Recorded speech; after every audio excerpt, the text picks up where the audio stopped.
Welcome to the Volleyball Growth Coach podcast. My name is Christopher Knowles. Today I'm joined by Grace McCullough. Her experience is she is a Division II CIF champion, league champion, made honor roll all 4 years of high school, played at Lewis and Clark College in 2019, played at Mira Costa College from 2020 to 2021, and then finished up her career at Concordia University, Irvine. So thank you, Grace, for coming on. I really appreciate it. Yeah, of course. Thank you for having me. I'm excited. Awesome. Well, so really how these goes is just kind of asking basic questions that I hear from most athletes, but then also some of the questions I ask are kind of my own curiosity to learn more. So with the first one, how did you make that switch from indoor to beach, and kind of what challenges did you face since you played indoor at Lewis and Clark, like you said, and then both indoor and beach at Mira Costa, but then finished at Concordia with beach. So how did you make that transition, and kind of what were the challenges?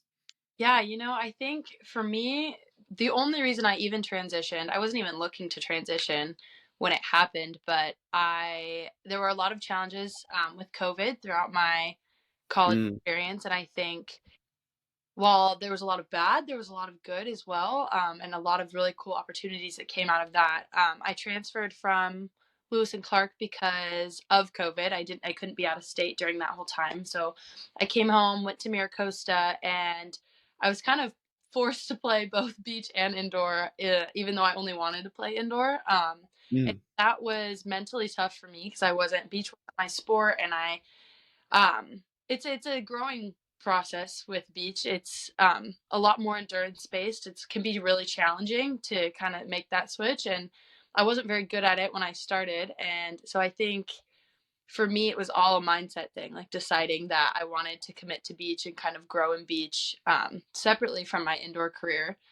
And when I made that switch and kind of decided that I wanted to dedicate a lot of my time to growing in beach, I did, and I ended up doing pretty well. And then moving out of my community college, I was getting more offers to go play beach than I was to play indoor because that's just kind of where I was in my journey. And I think I learned to love it a lot. I mean, it connected me back into my kind of body and my athletic experience because I had gone through so much in indoor and I was experiencing a little bit of burnout with being a second year athlete and then COVID and all of that. I was having a hard time kind of wanting to finish as a college athlete. And then mm. getting to play beach was kind of a little bit of a different experience that I needed to kind of push me through the end. So that was kind of my story with my transition. The challenges were just, COVID, games getting canceled all the time, not being able to travel, not being able to do things like that, seasons getting shut down. But overall, I think it ended up really good for me. I fell back in love with my sport, which was great. And then I ended up at Concordia, which was an amazing place for me to be. So it was a really good experience for me. That's awesome. I love that because it's the thing of like it might not just be the love for volleyball, but it's like maybe change like taking a new perspective on it and maybe going to the beach, especially for the girl side, Mhm. that can be like a new reigniting thing for like that flame of loving the game. Like I really like that. Yeah. And so what were some things that you think helped you go from like actually like on the game side, what helped you transition from indoor to beach, and like what helped you be effective in the sand? Yeah, I think COVID gave me a lot of time to really hone in on my strength and endurance side of my game. I think we spend a lot of time as athletes in practice, a lot of technical work, and some do, but some, like I didn't have a lot of experience in the gym and lifting weights and kind of like really honing into different muscle development that I would need to excel on the sand. And Mhm. tapping into that is what kind of really helped my transition process and kind of like developing my fast twitch muscles and like smaller parts of my body that are required on the sand that aren't required indoor. And I think kind of tapping into that during COVID was a big part of it for me because it really is, it's a different game in a lot of ways in terms of just like your mobility, in terms of the way you can move in the sand. There's a lot of differences, and I think getting reps in the sand, running on the beach, kind of lifting on the beach, doing things like that were what got me in the headspace of like, okay, I'm not just training to train anymore. I'm training for my sport, and like I'm training to be strong, Mm. fast in my sport, and being getting I think just more specific in that training was what really helped me. And that was just at home because everything was closed. I had some. I My brother has been like a really helpful person to me because he's just always someone who's willing to train throughout things. So I think for Mhm. COVID, he was always down to go with me and kind of get reps doing this or work out doing that, and that really pushed me to kind of grow in that area. So that was kind of, yeah, I think COVID was honestly good for me. A lot of time to kind of think about what I needed to do and how I could improve, and it was fun. That's awesome. Yeah. Yeah, I think that's a pretty cool perspective because I don't think I've ever heard that of like actually dialing in specific training for your sport. You know what I mean? Of course when you get to the college level, like some places do that by itself, you know what I mean? But to do that on your own is like that's a huge shift. Like that's super cool. thank you. That's awesome. And I think I've always loved the beach. I don't know why. I think it's just because like I like laying out and it's easier to hit sand instead of like plastic floor. Right. So I think training in the beach or any environment that actually challenges you makes you like a better indoor player. Yeah, I totally agree. I coach a boys team now, and I have a couple kids who are great beach players, and they're super solid indoor players because of it. But it's always like a running joke. Like you can always tell indoor your kids who play beach and your kids who don't, just because of the way they move, and like Oh it's yeah. the way they move, the way they set, like their hand contact. It's all a little bit different, and I think that's something I really like about it is kind of like being able to be identified as a beach player indoor Mhm. is fun. I enjoy that. Yeah. Because then it's also like with beach, that's why I think it's such a benefit is also like the strength and endurance side, like you're saying. But it's also like an indoor for like me as an opposite. I Mhm. didn't really have to pass much, and I only had to hit and block. But it's Yeah, beach, like you have to be great at everything. It forces you to like work on all parts of your game. yeah, it does. It's true. Yeah, yeah, that's awesome. Yeah. Awesome. Well, so now that you kind of like touched on the indoor and the beach side, what would you say are some great like really life lessons that you learned from indoor and great life lessons you learned from beach that you kind of are carrying with you after graduation now? Yeah. Yeah. I think, both in similar ways. It's just commitment and dedication to kind of your sport and your role, your job on a team. I just think just having that sense of, what's the word? Just desire to learn and desire to grow is Mm, both have really taught me that I carry with me. For indoor specifically, I think towards the end, I had to learn a lot about myself and what I needed to push me to be better in certain areas. And I think it applies not just to sports, but to every part of my life. Like, I know what drives me. And I think for myself personally as an athlete, it's a little bit different because I'm not all, this is going to sound bad, but stay with me. I'm not all that competitive of a person. I'm pretty laid back. I don't have a ton of desire to be the best at certain things. mm, My mm, desire comes from serving my team and being a part of a team and being mostly just a teammate and a team player and serving my coaches and kind of filling my role where I'm being asked to. I get more out of that than I ever have out of games, wins and losses, things like that, which I think has always been a challenge for me as an athlete because it's not. It is most people are driven by wins and losses, and it works for them. yeah. But going into college, I really needed to hone in like what what I loved about being a part of a team, and that was working with people and communicating with people. And I think those things are definitely stuff I carry with me today because even in my work environments, I know how to communicate with people. I know how to appeal to different people and make connections, and kind of just bridge gaps where there are some. So that's from indoors, something I learned. And then beach is just hard work, man. Like work butt off all the time to kind of be able to keep up. I think when I went into my collegiate indoor experience, I felt pretty confident in my ability to keep up and contribute in a team environment because it's what I had always done. Since I was like 10, you learn how to play indoor and you learn how to function on a team like that. But for beach, it was like a really big learning curve for me because you come in and you don't have a ton of skills. Like I didn't know how to hand set consistently, so I'm bump setting every ball. I didn't know how to like kind of function as a sole blocker as opposed to like constantly being just in the front row. Like I didn't know how to really do that, and you really have to be open minded and kind of fall into a role again of learning and of growth as opposed to like honing in and refining. You're more like, I'm open and like I need to learn things from the people around me, and being Mhm. able to learn from everyone, like people who are younger than you, people who are, in different positions than you, and just being able to like absorb everything that's around you, and open to a whole new set of coaching too, because the coaching side's really different. So I just think flexibility, being able to adapt, and then just dedication to a game even when it's really really hard, because it can be very discouraging to come in and not feel like you're very good at something. For But sure. that those are the things from beach for me.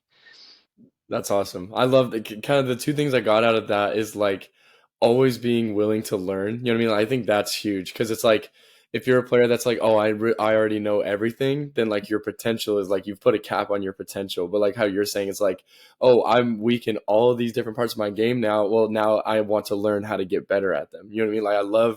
I think that's such an advantage for people to have is like in anything, and especially sports, is just a willingness to like want to learn and want to grow and want to get better.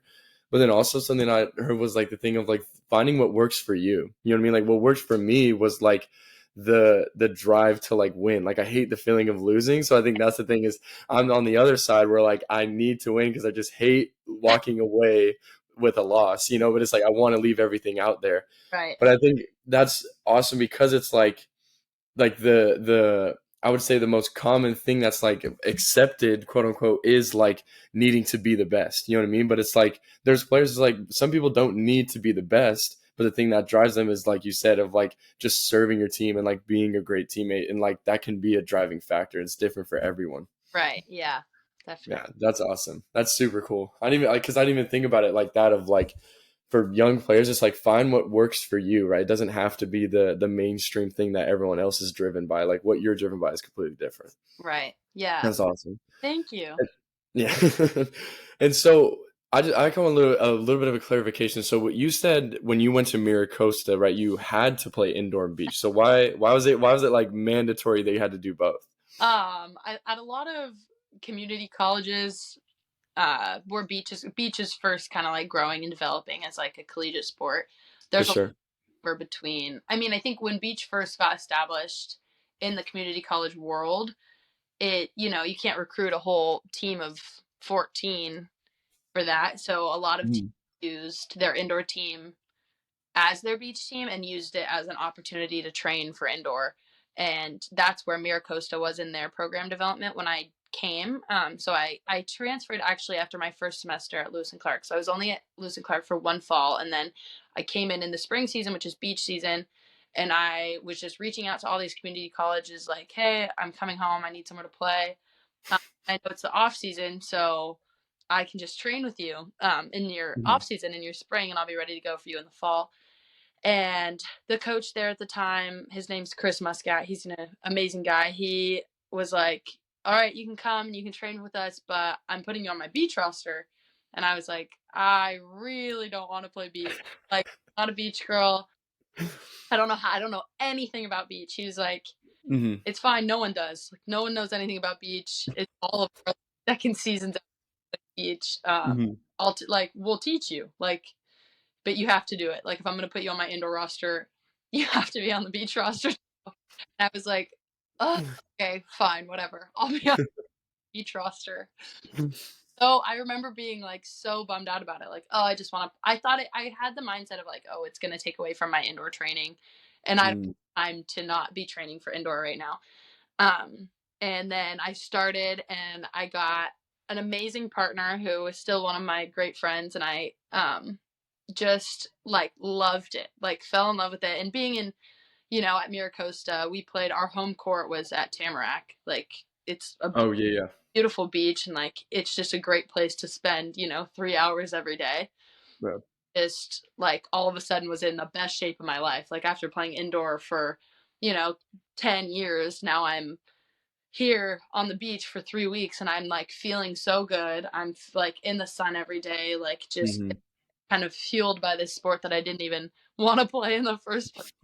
And I started competing for them. I played in their threes for most of that season until COVID shut it down, and I just had a great time. And then the very little film I did have, I was like, let's see if I can get someone to recruit me for beach. And so I started it out, and it just a lot better for me than my indoor film. And I was like, okay, cool, let's go. And it worked out well because I didn't end up having a full indoor season at Costa anyways because of COVID. So I didn't Mm. really get that season anyways. So Hmm. it was great for me, but it was forced, but I'm really happy that it was because I Yeah. having like a really great time with it. For sure. That's awesome. Well, so because I've talked to a lot of players, and especially I've heard it more on the girls' side though, that like they're getting put in positions that like they aren't used to or they like don't like. Like I've gotten a couple messages where, oh, I used to be a setter, but now my coach wants me to be a middle, and I just hate being a middle, right? So like it's kind of the same scenario, a little bit different, but it's like, Yeah. what would you say to those players like that, where it's like you're being forced into something you never thought you would even try, right? Like what would you say to those players that are like being forced into something like that now that you're kind of on the other side being like, oh, I was forced into it and it was the best thing ever? Right. I think it kind of connects back to my comment earlier about, finding what drives you and finding what pushes you. And for me, it's like service. I love serving my team and my role on my team. And I think something I've learned about myself is like when I start feeling anything negative, whether it be, frustration, kind of confusion, anger, sadness, whatever, it's a time for you to kind of like look inward, look at yourself, and figure out what's going on in yourself that is making you feel that way. Like, what part of you is Mm, vulnerable in that moment and that's making you feel that way? So, like, when I was at Lewis and Clark, I got moved from the outside into the middle and I hated it. Oh my God, it was the worst thing. I was so upset. And I think I looked at it and like looked at myself and like, why do I feel so angry about this? And it's a confidence thing, right? It's an ego thing. Like, I'm not confident in this mm, position. I don't feel like I'm good at this position, and I'm nervous that other people are going to watch me here and they're not going to think I'm good at my sport, right? Because it's not what I've honed in to. And mm, mm. there's this need to like clarify, like anytime anyone watches you, oh, I'm not a middle. Oh, I'm not a middle. Oh, I can't do this because I'm not a middle. But it's Yeah. at that point, it translates to everything else in your life. Like, if you make excuses for yourself in areas like that, and you can't, own the role that you're being put into, you can't put your all into something, then it's like you're not going to be successful in it anyways. So it's just about shifting your mindset in that regard. But it is hard. I mean, training your whole life in one position, especially for setters, I feel like setting is so, people work for years at refining that. I could never be a setter ever Oh yeah. for it. But I think, it's really discouraging because it's part of it's like, oh, I'm not good enough in what I trained to come here to play, that you want to put me somewhere else. But it's also Mm, an opportunity to shift your mindset and say, they see such potential in me and such athleticism in me that they think I can do this better than anybody else on my team currently can. And mm. I think you have to view it that way because otherwise it's gonna be real tough to kind of Yeah. that. That's all. I've never even like heard that perspective though of thinking about it like that it's ego. You know what I mean? Like I never even thought about that, but that is completely true. It's just like, oh well, I'm only this thing and I'm great at this thing, so you have to put me at this thing. You know, like I've never even thought about it like that, but that's truly what it is. It's just like, nope, I'm only this thing and I'm the best at it, so you have to respect me in that position. But then Right. it's like with your situation, it's like it could be like you could be a better middle than you are an outsider, a libero, whatever you were previously. So that's awesome. I didn't even think about it that way. That's crazy. So what another question for you. So what would you say what's some like advice that you would give some players that are maybe in the recruiting process or entering into it, being able to talk to coaches? What would you say is like some pieces of advice Yeah. that like for you that go into like picking a college? What are some decisions? What are some like needs that a college has to have this thing in order to go there? Or like just any advice? Yeah. I think the recruiting process is so scary for Yeah. hard for people because I think it's like literally a direct comparison. Like you are in a position to directly compare yourself to everyone else in your age group and where they're going, and you're being judged like exclusively based on your one skill set, right? So I think the recruiting process is a real tough time mentally because I, there's never been a situation where your identity is wrapped up more in one thing than in the process, and Mhm. be really difficult to experience that. So I think my first to young athletes going through the recruiting process or entering it is like you need to be really comfortable with yourself and have like a very serious conversation with yourself, like who am my sport is, it's what I do, it's not who I am, and people love you and great for a lot of things that don't have to do with your sport. So I think during the recruiting process, pour into the people around you, pour into your friends, pour into your family, and your hobbies that aren't your sport, if any, if you have any, because um, don't let it knock you down. Like view it as a business thing as opposed to a personal thing, because it's not an attack on you personally. It's, coaches have jobs, roster spots to fill, roles to fill, and if it's not a good fit for you, trust that you're being led somewhere else that is going to be good for you. That's my first piece of advice, because the recruiting process can be a real hard time mentally. And then Mhm. I think going into it, let go of like name brand stuff and focus on the feelings you get when you're there. Like for me, my initial experience before I committed to Lewis and Clark, I was committed to, a bigger Division 1 school. That I basically got told, you can walk on and like be a part of this team. You're never gonna play, but you'll practice and you'll be a part of our team, but you'll be a walk on. There's no money in it for you. You'll basically try out every year. And I was like this is awesome. Like I do post my commitment picture with this logo on me. I'm stoked on life right now. Like Yeah. everyone's gonna think this is awesome, and I don't even think I like knew anything about the state it was in, like what was around it, like it's my dorm situation, like what any of that would be like the actual things that would affect me on the day to day. I like don't even think I really thought about. Mhm. I was like, okay, perfect. Like that's awesome. Let's do it. And then it ended up not working out. I got hurt, and they were like, "Oh, we need your walk-on roster spot for a libero. Like it's not in your Mhm. anymore. We got to let you go." And I was like, heartbroken, so Mhm. crushed. Like this is such a reflection on me and my personality, and they don't like me, and I'm never gonna go anywhere. I was just like, I mean, that really not like after that, I was kind of like, okay, college volleyball's not for me. Like that hurt bad. Mhm. Putting my Yeah. back out there is like going to be a whole situation. I just was like so horrified. And then Lewis and Clark for me was, I think it's the experience of a lot of athletes. Is you want something big, but there's a lot of D3 schools that are very competitive, but we get really caught up in like the division title of it, right? So like I don't want to play D3. I'm not a D3 athlete, blah blah blah blah blah. Mhm. And then you like sit down and realize that the only thing that sets those divisions is money and like the NCAA funding for them, and realize Mhm. it really doesn't matter what you do, and nobody cares where you go anyways. So sure that you're happy.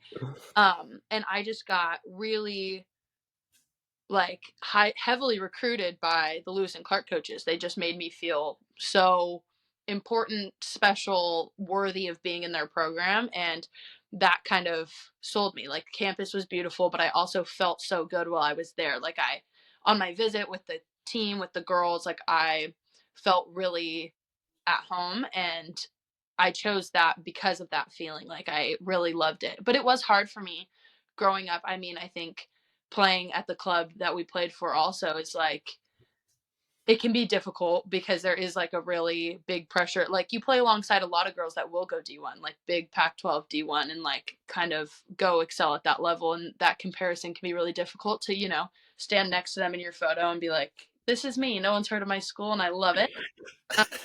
but I Mhm. gotta let that go and like let the ego part of it go and just Mhm. follow like genuinely the vibe you're getting from a place and from a from coaches, and pay attention to the way that coaches speak to you, and pay attention to the way that coaches speak to their, their current players, and pay attention to the way that the players speak about their coach, because it speaks a lot to the dynamic of a school and of a program, because it'll key you into some like little details if you really look for them. Yeah. And then same thing, kind of when I transferred home, it was because of COVID. I needed to go and switch majors, so I left Lewis and Clark. Portland was also a difficult place for me to be. I think just seasonally the weather, but the program was great. And I came home. Mira Costa was awesome. Same deal. I had a great teammates, great school experience, and then Concordia. I mean, I kind of did follow my little brother there a bit, but I also had just a great connection with those coaches and with those girls. And I just kind of I loved the vibe of the campus. I loved that it was close to home. But I think, yeah, all the common feature in all of it is just to like let go of thinking that everyone cares where you go, or everyone's looking at where you're going, or really like letting it affect their lives. It doesn't. It really affects you, and it's a 4-year commitment that you got to be ready for. And you don't want to end up somewhere just because the name's cool and the color's cool, and you need to think about bigger things. That was my struggle when I was, a 17-year-old girl picking where 22-year-old me would graduate from. Yeah. But and I also transferred 3 times, so there's not, I don't credit picking the right place to be right off the bat, but I ended Yeah. up pretty good. So yeah.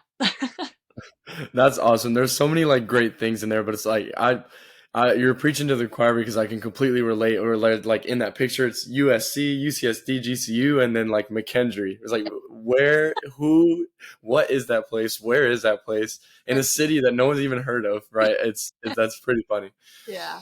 But I think that what I was you kind of touched on at the end, but like the common theme of all the things that you said has been like I had this mindset of comparison, what other people are gonna think, and then you shift and realize like you just got to worry about yourself. You know what I mean? Like I think that's huge because everyone I think talks about it's like you're always just thinking about like that one commitment picture you're going to take one time, not the 4 years of school that you're going to have to go to in the dorm and the place you're actually going to be living. Right. And that's what you touched on too is like the like get into the nitty gritty of like where you'll be on a day to day basis, right? Most colleges will show you the 1%, the flashiest, the nicest parts of the whole school that you'll be in one time out of the whole year, you know? Yeah. So that's awesome. That's so there's so much good stuff in there to unpack, but like that's amazing. Cool. Thanks. And so with all so since you've been to 3 different colleges, what would you say are like the common factors or like practices that go into all 3? Like do they all kind of embody the same work ethic, or is there like a common culture? Like what would you say like if a young club player can embody this, then they would succeed in any college? Yeah, I think that's interesting because my friends and my family always make fun of me because I've now played D3, D2, JUCO, and then my D2 competed in a D1 conference. So I've had a little bit of every single division Hmm. of experience there, and I think like overall the big first of all, every school is going to demand a very similar level of commitment from you, as a in my experience, in terms of like Hmm. collegiate athlete. There's not a huge disparity between the time commitment and the expectation of you to be all in. um Mm. Even at my D3, I think yeah, I had a lot of room to kind of focus on my academics and kind of be a well-rounded student athlete, but overall I had that experience at all of my universities. And I think the biggest thing for me is time management and kind of locking into your schedule. That was really big for me because, I mean, I've always been a more successful student. than I even was necessarily an athlete. I mean, I was a very successful athlete in the way that I contributed and the things that my team did, but I wasn't always a starter. I didn't always contribute on the court as much as I did off the court. And academics for me have always kind of been like my bread and butter. And it took me a long time to be okay with that and kind of really love the accolades I got as like a very successful student athlete. So I think my time management was something I really, really put a lot of myself into and let me be very successful. So I think just, setting a schedule for yourself through the week, being very aware of like your lifts and your practice times and when you need to eat and when you need to do this in order to feel, good in your 3-hour lab and like good in all of your classes. Like, don't necessarily put that stuff off because it is really important. And I mean, you are a student athlete, like you're a student before you're an athlete, no matter how much money you're getting paid to be out of school. And I think that attitude is something that if I had had right off the bat, I would have been really grateful because it definitely developed for me. And then Mm, also just buying into your team culture. I think that's something I learned at Concordia. My coaches demanded a lot from us in terms of just integrity and kind of being good teammates and not stupid stuff, like not gossiping, not being dramatic about certain little things. Because it's hard when you're, 18-year-old girls coming into a program. There can be a lot of like side factors. mhm, But buying into your culture and realizing that you are there as a part of a team, like it's not about you, your playing time's not about you. Like the way that someone talked to you one day at one random lift session isn't about you. Like it's very small on the scale of what it takes to be successful in your sport and to be successful as a teammate. And I think committing yourself fully to that. Like if you commit to like I'm not going to say a single negative word about any of my coaches, any of my teammates to anyone under any situation. Like mhm, that's going to shift your mindset a lot because now like it's not about me. Like I'm not serving me and my selfish purpose. Like I'm serving this bigger purpose and buying into something bigger. I mean, you're going to feel even more personally responsible when great things happen for your team. Like when you win big titles, like I bought into this. Like I bought in fully to this culture and to all of the girls on my team and like I have true genuine relationships with each and every one of them beyond my sport and that's something that I think is really big and valuable to me. In at Lewis and Clark, at Mira Costa, at Concordia, I think that's my biggest takeaway is just like caring about people more than you care about you, um, and kind of caring about your team more than you care about you is a big thing. So time mm. management and that are my two big takeaways, I think. Gotcha. Yeah. And I like kind of as you're saying both those things, I could really relate because it was like when I was at McKendree, we kind of got into a routine. Like we'd eat at the same time. We'd all know when our classes were and practice, and that made it a lot easier to like, because you're not using mental energy on like, oh, when should I eat? When should I do this? When Mhm. you have it as a routine and scheduled, then you have more mental energy to focus on like the valuable things, like you're saying. I think that like because I was like, I didn't even realize that we just like kind of made our own routine. Mhm. But then also when you're talking about the team culture, I thought about like my 18s team where it was like we had such amazing players that could have easily been like all individually worried about themselves and like their accolades and where they were going. But Mhm. I think that's what made us so great is like having a bunch of individually great players can only make a team so good. But then it's when, like what you're saying, everyone's bought into the same goal that they're working towards every single day. And it's like, and then that also kind of breeds some competition. Like me and some of my old teammates, I think like me and Max will sometimes go at it, but we know because we're aiming for the same thing. So I think that's completely true. And it's like, it's only amplified at the college level because you have like in high school or club, it's like, you only have a couple, like maybe 6 or 7 people on the team that are like that, bought into the team culture. But Right. then college, literally college coaches take specifically those guys and girls and put them on a team. So now like the person at the end of the bench is just as bought in as the starter 6 year guy, right? Like that's just like college, everything is truly amplified. That's something that I also learned as well. That's awesome. That's super helpful though. And then so just kind of final question, wrap it up. Yeah. If you could go back to high school Grace, like let's say like freshman year Grace, Yeah. and give one piece of advice, what would you tell her? Hold on, I have to think about this.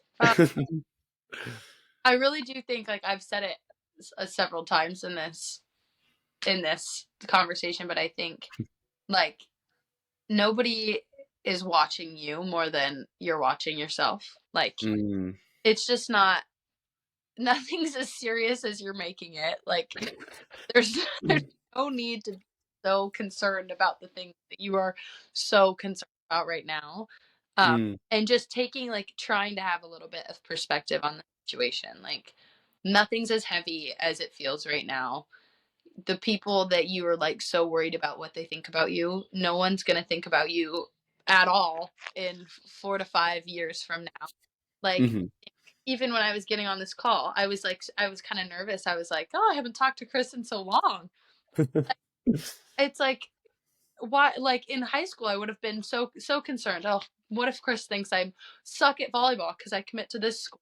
Like, that's so silly. And to think about how early you are in your career and how much you have, how much time you have, and how much potential you have, and how many things you have to kind of figure out about yourself, and just giving yourself like a lot of grace through that process because it's a lot. And the only person who it's going to affect at the end of the day is you, and you have to be really comfortable with that and like looking at yourself and feeling like I worked my butt off. I gave everything I could have to this, to that. And that's what you'll carry with you more than, you know, I won this game. I did this. I made this person upset.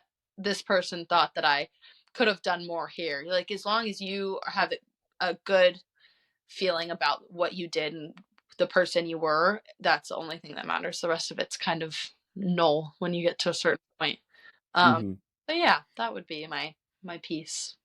That's awesome, and I think that's 100% true because it's like I'm not happy with my career because of all like the titles and accolades that go along with it. Mhm. It's the thing of like knowing you left it all out there. That's what makes yourself happy, knowing like, oh, even if you didn't accomplish it all, or if you did, Yeah. it's like, did I give it my all? That's really the final question. I like that you kind of ask the same question. It's like I don't need all this stuff because it's like I know gave it my best and became more than I was and all that. Yeah. That's awesome. Well, I appreciate you coming on. This was super helpful. There's so many amazing little nuggets of value in here that I hope people take out from it. But we'll catch up a little bit more after we're done recording. But I really appreciate you coming on. And then anyone who's listening to this, check out any of my other platforms at Volleyball Growth Coach on all platforms. All my stuff is there. And yeah, I appreciate you so much for coming on. This was awesome. Sure. Yeah, no problem. Awesome. All right. Thank you.